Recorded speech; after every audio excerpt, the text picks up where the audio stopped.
Welcome back to a new video in this channel. আজকে আবারও আমি এসে পৌঁছেছি এসবিএসটিসি বেলগড়িয়া ডিপোতে। লাস্ট টাইম যখন আমি এসেছিলাম তখন আমি কভার করেছিলাম কলকাতা থেকে Siliguri Ashok Leyland biking BS6, যেটা তখন নতুন ইনোগ্রেশন হয়েছিল। আবারও আমি ফিরে এলাম বেলগড়িয়া ডিপোতে, same route Kolkata Siliguri cover করার জন্য, বাট নন এসি সার্ভিসটা প্যাসেঞ্জারদের ডিমান্ডে আপগ্রেড করা হয়েছে। ফার্স্টে আপগ্রেড করা হয়েছিল এসিতে, যেটা আইচার এসি যাচ্ছিলো, 2-3 দিন চললো। তারপর আপগ্রেড করা হলো ফাইনালি B9R ভলভোতে। এই ভলভোগুলো এসবিএসটি 2 থেকে 3 বছর আগে পেয়েছিল, NBSTC থেকে এসেছিলো ভলভোগুলো, কিন্তু সেই ভলভোগুলোকে এসবিএসটি এতদিন চালাতো আসানসোল দীঘা রুটে। সেই ভলভোগুলোকে আবার রেনোভেট করে আবার রিপেয়ার করে ফাইনালি শিলিগুড়ি রুটে নামানো হচ্ছে।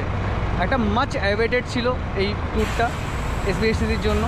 তো ফাইনালি গাইজ আজকে হচ্ছে 5 তারিখ এপ্রিলে, আজ থেকে শুরু হচ্ছে SBSTC Kolkata Siliguri Volvo bus পরিষেবা 2x2 seater Volvo. So guys এই বাসটার এক্সটেরিয়ার নিয়ে তোমাদের বলে দিই। টিপিক্যাল ভলভো 9400-এর ফ্রন্ট লুকস তোমরা পেয়ে যাচ্ছ উইথ ভলভো ব্যাজিং। সামনে রয়েছে হ্যালোজেন বেস্ট হেডলাইট সেটআপ, সাথে ইন্ডিকেটর লাইটস। বড় বড় করে গভর্নমেন্ট অফ ওয়েস্ট বেঙ্গলের স্টিকার রয়েছে, ওর সাথে এসবিএস স্টিকারটা খুব সুন্দর দেখাচ্ছে, তোমরা দেখতেই পাচ্ছ। বাসে লিমিটেড টিপিক্যাল বেঙ্গলে যত গভর্নমেন্ট বাস হয় ব্লু হোয়াইট ডেলিভারিতে ফিনিশ করা হয়েছে। সো বেলগড়িয়া ডিপোর মধ্যে তোমাদেরকে দেখছিলাম গাড়ি এক্সটেরিয়ার্স, সো এবার তোমাদের দেখাই গাড়ি ইন্টেরিয়ার্সটা কেমন। 2x2 সিটস রয়েছে ভেতরে, অল টোটাল 51খানা সিট রয়েছে, যেখানে সবকটা 2x2 সিটিং অ্যারেঞ্জমেন্ট থাকলেও লাস্ট যে রোটা রয়েছে ওখানে 5খানা সিট। আর এই সবকটা সিট কিন্তু পুশব্যাক সিটস, ঠিক আছে, পুশব্যাক সিটস হয়েও, বাট লাস্ট রোয়ে যে সিটগুলো রয়েছে 5খানা সিট ওগুলো নর্মাল সিট, ওগুলো পুশব্যাক হয় না। অ্যান্ড প্রত্যেকটা সিটসের মধ্যে তোমরা পেয়ে যাবে এখানে হ্যান্ডেল, এখানে একটা হুক পেয়ে যাবে, এখানে পেয়ে যাবে একটা বটল হোল্ডার, আর এখানে ম্যাগাজিন হোল্ডার। মোটামুটি সবকটা সিটেই তাই রয়েছে। আর কমফর্টের দিক থেকে বলি, এখানে একটা পেয়ে যাবে হেডের কুশন, আর এখানে রয়েছে হ্যান্ড রেস্ট। আর যদি রিক্লাইন অ্যাঙ্গেল বলি তাহলে ডিসেন্ট রিক্লাইন হচ্ছে সিটসগুলো, মানে মোরলেস তোমরা বসেও যতটা রিক্লাইন করতে পারবে, মোরলেস একটা মানুষ অলমোস্ট শুয়েই পড়বে। সো কমফর্টেবল হতে চলেছে তোমাদের জার্নিটা। আর এটাই যদি বলি সবার আগে, তো প্রত্যেক সিটের ওপরে এরকম এসি ভেন্টস রয়েছে, ঠিক আছে, এগুলোকে এরকম অন অফ করা যায় তোমাদের নিডস মতো। রিডিং ল্যাম্পস রয়েছে, সুইচ রয়েছে, কানেকশন নেই তাই এখন চলছে না। কার্টেন্স রয়েছে প্রত্যেকটা সিটের সাথে। অ্যান্ড এমার্জেন্সি পারপাসে যদি কোনো এমার্জেন্সি হয়, যদি ব্রেক করতে হয়, তার জন্য এমার্জেন্সি হ্যামার রয়েছে। অ্যান্ড যদি দেখতে পাও প্রত্যেকটা সিটের এরকম, মানে দুখানা যে সিট রয়েছে তার সাথে একটা করে এরকম চার্জিং সকেট রয়েছে। তো চার্জিং সকেটে ইজিলি তোমরা চার্জ দিতে পারো। ইউএসবি কোনো পোর্ট পাবে না, কারণ গাড়িগুলো একটু পুরনো। সো ইউএসবি পোর্টেই, বাট চার্জিং সকেট রয়েছে, তোমরা ইজিলি প্লাগ ইন করতে পারো চার্জার, আর চার্জ দিতে পারো তোমাদের ডিভাইসগুলো। অ্যান্ড প্রত্যেক সিটের সাথে পাবে তোমরা এরকম leg rest for each and every passenger. আর আরেকটা যেটা জিনিস, যেটা নন এসি গাড়ির সমস্যা ছিল, সেটা হচ্ছে লাগেজ রাখার জায়গা ছিল না, বাট এই ভলভোতে লাগেজ রাখার এনাফ জায়গা রয়েছে। উপরে এরকম পেয়ে যাবে লাগেজ রাখার র্যাক্স, অ্যান্ড ডিকিতেও এনাফ স্পেস রয়েছে লাগেজ রাখার জন্য। So continuing the video from Dharmatala, এখন এসে গেছি ধর্মতলা L20 বাস স্ট্যান্ডে। আর এখান থেকে আজকে ছাড়বে আমাদের কলকাতা থেকে শিলিগুড়ির উদ্দেশ্যে এসবিএসটিসির ভলভো। সো রাইট নাও ঘুরিতে বাজে প্রায় 7:15 কাছাকাছি, একটু আগেই চলে এসেছি। গাড়ি এখান থেকে ছাড়বে 8:05-এ, আর শিলিগুড়ি মোটামুটি এক্সপেক্টেড পৌঁছে দেওয়ার কথা কাল সকাল 9টা সাড়ে 9টার মধ্যে। সো এই হলো আজকের আমার ট্রাভেল পার্টনার WB07 যে 3611 গাড়ির নাম। তাহলে চলো তোমাদেরকে এই গাড়ির রুট, ফেয়ার আর টাইমিংসগুলো এক্সপ্লেন করে দিই। রুট যেমন অ্যাজ ইউজুয়াল কলকাতা থেকে শিলিগুড়ি যাবে ভায়া বারাসাত, কৃষ্ণনগর, বহরমপুর বাইপাস, ফারাক্কা, মালদা, রায়গঞ্জ, ডালখোলা, কিষানগঞ্জ, বাগডোগরা, দেন শিলিগুড়ি।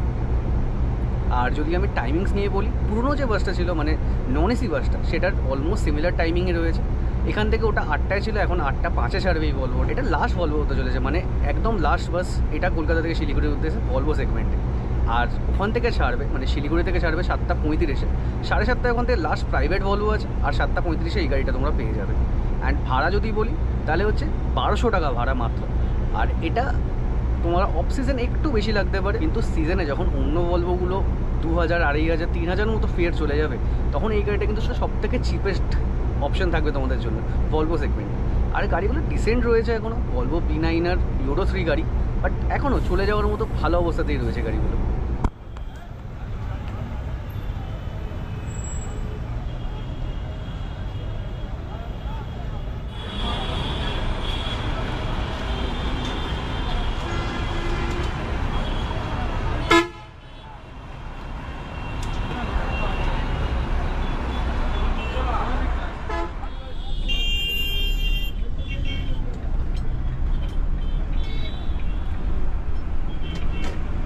ঝাড়গ্রাম এখান দিয়ে কোথায় যায়? এখান থেকে হ্যাঁ, কি রুট বানাইছে।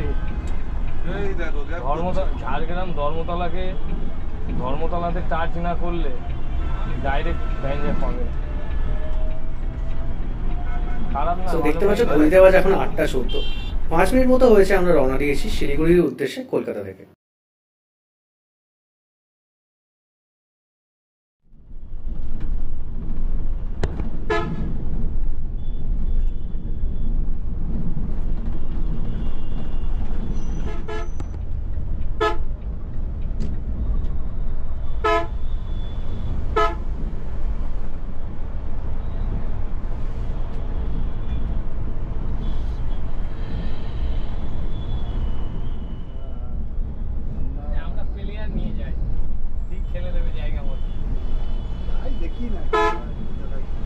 ভাই একদম ঠিক জায়গা মতন খেলে দেবে। সবাইকে পড়া হয়ে গেছে সবাই।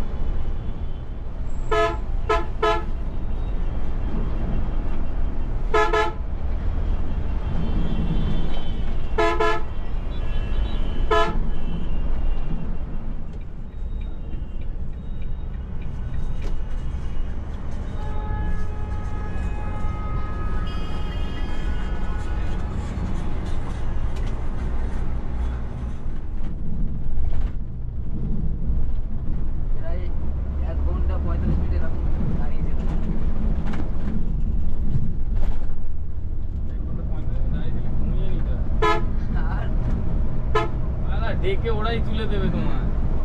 ওরা জ্যাম ছেড়ে গেছে।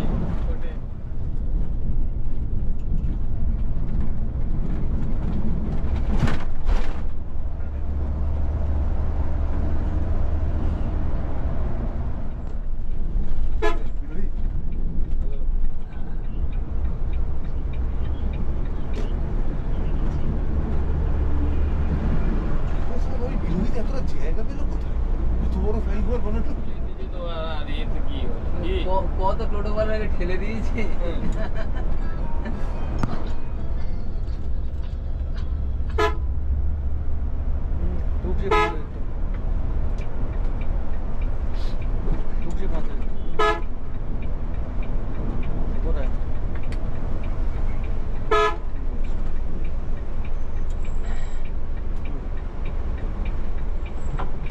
দাঁড়াবে এখানে নাকি? হ্যাঁ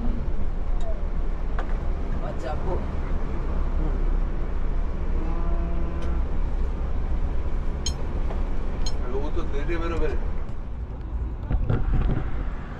ঘড়িতে বাজে এখন প্রায় 11:45 আর আমরা এসে পৌঁছলাম কৃষ্ণনগর। প্রচণ্ড লেট হলো কারণ বারাসাতের জ্যাম ছিল প্রচণ্ড। প্রায় ওখানে 1.5 ঘন্টা মতো লেগে গেল কলকাতা থেকে বারাসাত ক্রস করতে। তারপর রাস্তা প্রচণ্ড স্মুথ হয়ে গেছে আফটার রাজবেরিয়া। তাই আলটিমেটলি পৌঁছে গেলাম এখন 11:45 বাজে কৃষ্ণনগরে। আর কৃষ্ণনগরে গাড়ি এখন দাঁড়িয়েছে প্রান্তদিত্য রেস্টুরেন্ট। এটা one of the most popular restaurant after Shankar. এই যে প্রান্তদিত্যতে গাড়ি দাঁড়িয়ে রয়েছে, গাড়ি রয়েছে রেস্টুরেন্ট। সো 11:45 এসেছিলাম, এখন বাজে হচ্ছে 12:08। সো অলমোস্ট 20-25 মিনিট একটা ব্রেক দেওয়া হয়েছে এখানে। তো এখনও আমি এসে গাড়ির সামনে রেডি হয়ে গেছি, এখনও বাকি প্যাসেঞ্জাররা গাড়িতে বোর্ড করবো। আমরা শিলিগুড়ির উদ্দেশ্যে আবার রওনা দেবো। সো ওভারঅল এখানে এক্সপিরিয়েন্স খুবই ভালো। প্রান্তদিত্যতে আমি ওদের সেকেন্ড আর থার্ড টাইম এলাম। খাবার এখানে খুব ভালো, অ্যাম্বিয়েন্সও খুব ভালো।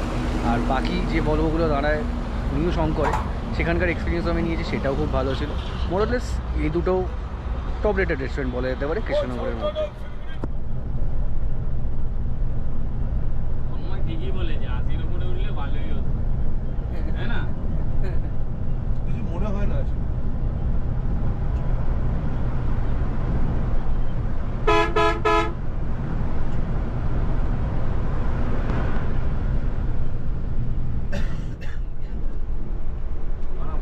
লাইনে দাঁড়াতে, ওই লাইনে মনে হয় আজকে পার হতে পারবো। বেরিয়ে যাবে যাও। মুখ অব্দি ঠেলে দিই, একদম মুখ অব্দি। গেট পড়া আছে, একদম মুখে চলো। এখন গেট পড়া আছে মানে মাল গাড়ি যাবে। গাড়ি আসবে না, ওর হেডলাইটটা গার্ড হয়ে গেলেই আমি দেখে নিই। হেডলাইটে জ্বালিয়ে দাও। হেডলাইট জ্বালানোই আছে, জ্বালিয়ে দিই। টিপার দাও, হালকা করো।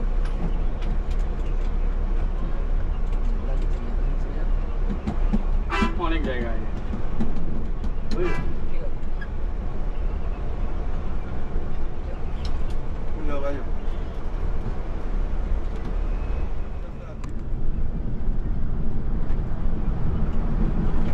গঙ্গার পাড় দিয়ে গঙ্গার ধার।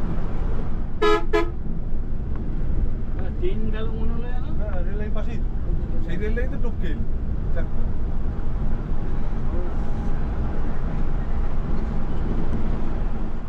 সো ঘড়িতে বাজে এখন 2:03 আর আমরা এখন বহরমপুরে রয়েছি।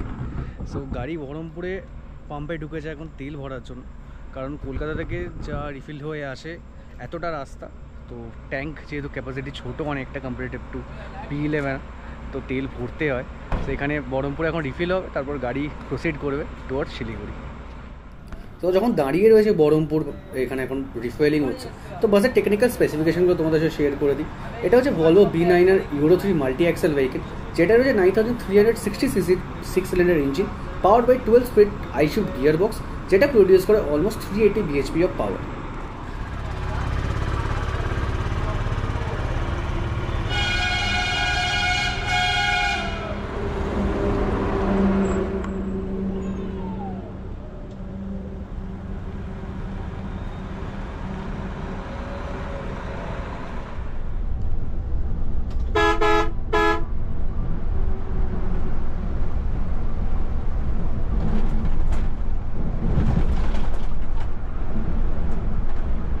এই যে 80 তে দেখে গেছে আমার, আর ধরছে নি কোটে।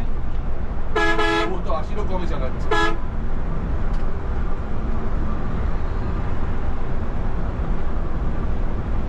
কোনো লোক নেই স্যার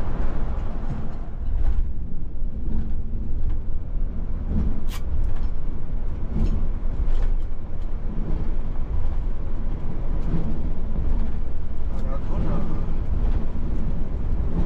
আর মানে বহরমপুর শিলিগুড়ি না?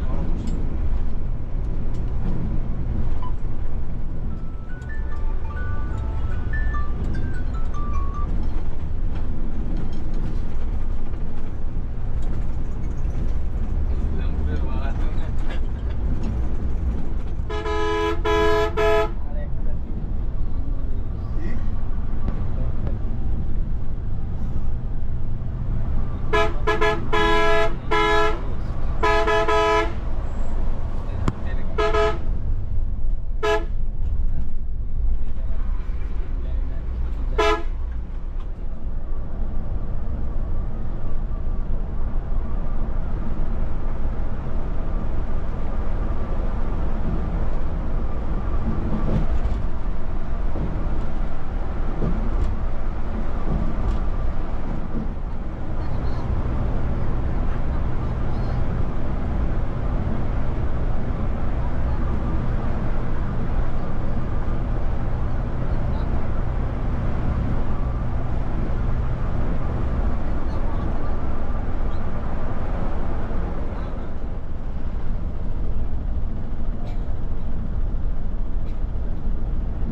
ছিল নন এসি গাড়িটা।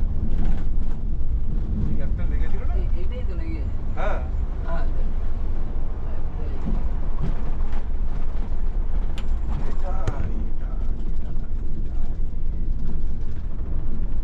এটা কি আসানসোল শিলিগুড়িটা নাকি?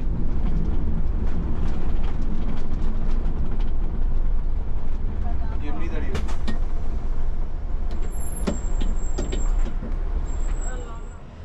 So very good morning from Dalkhola. তো এখন বাজে ঘড়িতে প্রায় 6:50। এখান থেকে আমরা এখনও প্রায় 2 ঘন্টা জার্নি বাকি আমাদের। অনেকটা ডিলে হয়ে গেল রাস্তাতে। ফার্স্ট বারাসাতের জ্যামের কারণে, সেকেন্ড রাস্তায় আরও একটু জ্যাম, আরও ট্রাফিক এক্সেট্রা ফেস করতে হয়েছিল মুর্শিদাবাদ, ফারাক্কা, মালদাতে। সব ফেলে ডালখোলা এসে পৌঁছালাম। অ্যান্ড এখনও পর্যন্ত ওভারঅল জার্নি এক্সপিরিয়েন্স ভালোই রয়েছে খুব, কারণ ক্যাপ্টেন্স যারা ছিল তারা খুবই এক্সপিরিয়েন্সড, তাদের হাতও খুব ভালো। বাট গাড়ি যেহেতু 80-তে লক, সময় ওর জন্য একটু বেশি লেগে গেল কম্পেয়ার টু আদার গাড়ি। বাকি আরও যা গাড়িগুলো ছিল আশেপাশের এই সময় ছেড়েছিল, তারা অনেকটি প্রায় শিলিগুড়ির কাছাকাছি পৌঁছে গেছে। আমরা এখনও ডালখোলাতে। সো হোপসো 9টার মধ্যে আমরা পৌঁছে যাবো শিলিগুড়িতে।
একবার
কি বলো তুমি ঘুমাবে হয়তো সেই টাইমে ফোন করবো তাই না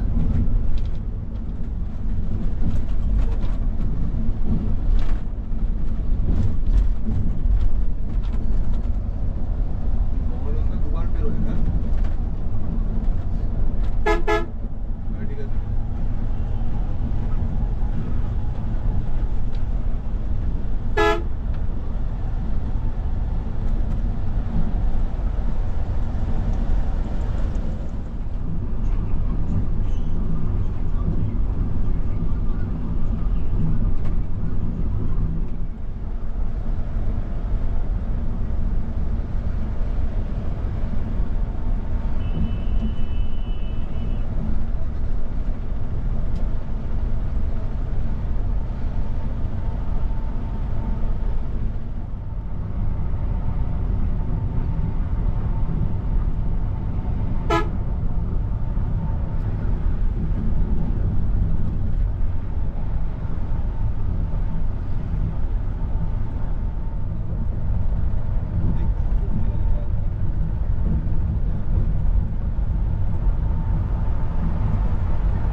জার্নি শেষ করো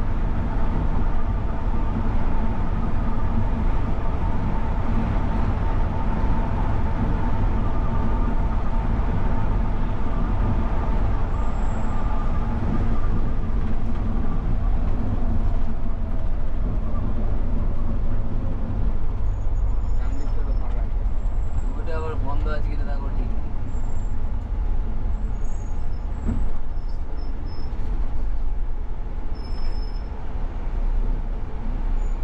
যতই এসে দাঁড়াবে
শিলিগুড়ি এসেছিস মোমো খেয়ে যাস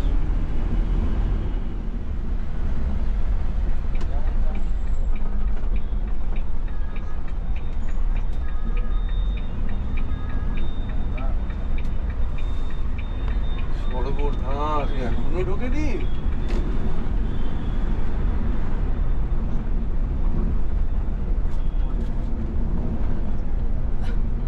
হ্যাঁ বলছিলাম নৌকা ঘাট হয়ে যাবে তাই তো হ্যাঁ হ্যাঁ হ্যাঁ হ্যাঁ। যাবো যাবো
ফাইনালি 13 ঘন্টার একটা সফরের পর আমরা পৌঁছে গেলাম শিলিগুড়ি।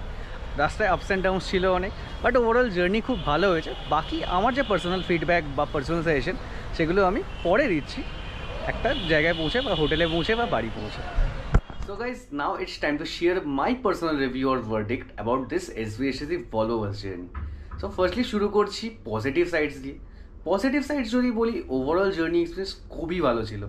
যেমন আমি এক্সপেক্ট করেছিলাম তেমন এক্সপেকটেশনই অলমোস্ট মিট হয়েছে। তো ওভারঅল ভালোই ছিল বেশ। এবার যদি বাসটার কন্ডিশন নিয়ে বলি, যেটা ট্রাভেল করেছি, বাসটা পুরোনো সত্ত্বেও কিন্তু কন্ডিশন অনেকটা ভালো ছিল। কারণ ওরকম ইঞ্জিন থেকে সাউন্ড ছিল না, যেমন অনেক পুরোনো ভলভো বাসে দেখেছি ইঞ্জিন থেকে সাউন্ড আসে, এবং কোনো সাউন্ড ছিল না। কমফর্টেবল ছিল বেশ জার্নিটা। মোরওভার গাড়ি একদম on time departure from Dharmatala. তারপর যেখানে রেস্ট স্টপস দিয়েছিল, মানে ফার্স্ট স্টপ যেটা দিয়েছিল ডিনার হল্ট কৃষ্ণনগরে প্রান্ত তীর্থতে, আর তারপর ডালখোলাতে বিপি পেট্রোল পাম্পে দিয়েছিল হচ্ছে রেস্ট স্টপ বা মর্নিং যে ব্রেকটা দেওয়া হয়। তো ওভারঅল দুটো জায়গায় অত্যন্ত ভালো। লাস্টে আমার একটা কমপ্লেন ছিল যখন নন এসি বাসে ট্রাভেল করেছিলাম, যে ডালখোলাতে যেখানে দাঁড়িয়েছিল অত্যন্ত জঘন্য একটা জায়গা দাঁড়িয়েছিল বাস। তো সেখানে হাইজিনিকও ছিল জায়গাটা, পরিষ্কারও ছিল না, পরিচ্ছন্নও ছিল না। বাট এবার বিপি পেট্রোল পাম্পে দাঁড়িয়েছে, যেখানে মোস্ট অফ দ্য 80% ভলভোস দাঁড়ায় এই রুটে। তো ওভারঅল এই জিনিসটা ইম্প্রুভমেন্ট হয়েছে, খুব ভালো লাগলো আমার দেখে। তো এবার কোনো কমপ্লেন নেই আমার কোনো স্টপস নিয়ে।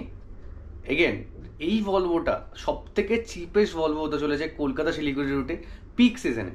কারণ 1200 টাকা দিয়ে অলমোস্ট 600 কিলোমিটারের জার্নি, ঠিক আছে, একদম ওয়ার্থ ইট। কারণ যদি তোমরা ভলভো বাসে ট্রাভেল করো 2 টাকা পার কিলোমিটার এক্সপেন্ড করাই যায়, রাইট? সো পজিটিভসগুলো তো হলো। এবার আসি আমার সাইড থেকে যেগুলো আমার নেগেটিভ লেগেছে একটু জার্নিটা। তো সবার আগে অ্যাজ আ প্যাসেঞ্জার আমি যেটা এক্সপেক্ট করেছিলাম যে গাড়িটা একটু পরিষ্কার পরিচ্ছন্ন হবে। হ্যাঁ, গাড়ি পরিষ্কার পরিচ্ছন্ন, বাট মানে নর্মাল যদি অন্য ভলভোগুলোর সাথে কম্পেয়ার করি, যেমন প্রাইভেট ভলভো যেগুলো চলে এই রুটে বা যে কোনো রুটে বেঙ্গলে, আরও বেশি পরিষ্কার পরিচ্ছন্ন থাকে। বাট এটা একটু আমার কমতে লেগেছিল ক্লিনিনেসের দিক থেকে যদি আমি বলি। তার উপর যে সিটসগুলো ভলভোতে রয়েছে, সেগুলো যে ফেব্রিক ইউজড হয়েছে না, সেগুলোতে খুব তাড়াতাড়ি ময়লা ধরে নেয়, বা পর্দা বা যেগুলো রয়েছে কার্টেন্সগুলো, সেগুলোতে খুব তাড়াতাড়ি ময়লা ধরে নেয়।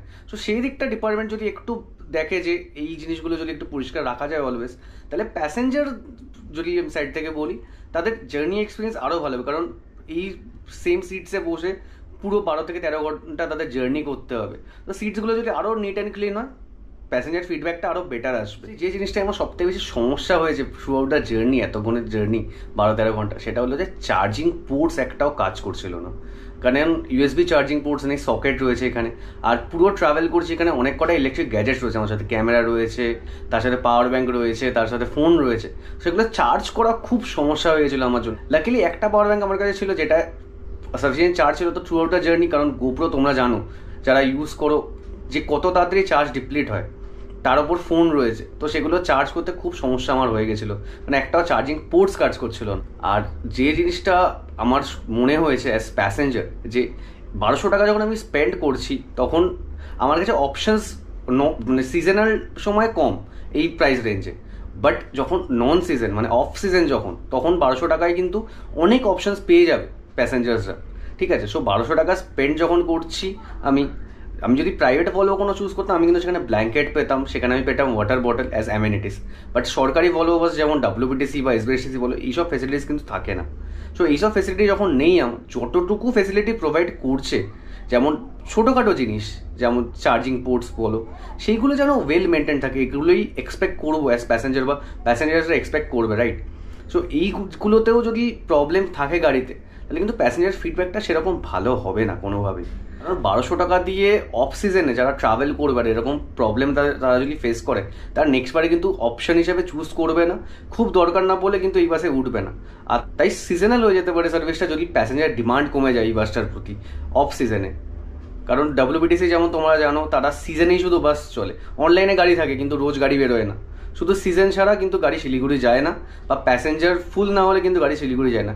তেমন কিন্তু হতে পারে ইন ফিউচার এই সার্ভিসটার সাথেও, যদি এই ছোটো ছোটো জিনিসগুলো ডিপার্টমেন্ট মেনটেন না করে। দেয়ারফর এই ছিল আমার journey experience with SVSC Volvo.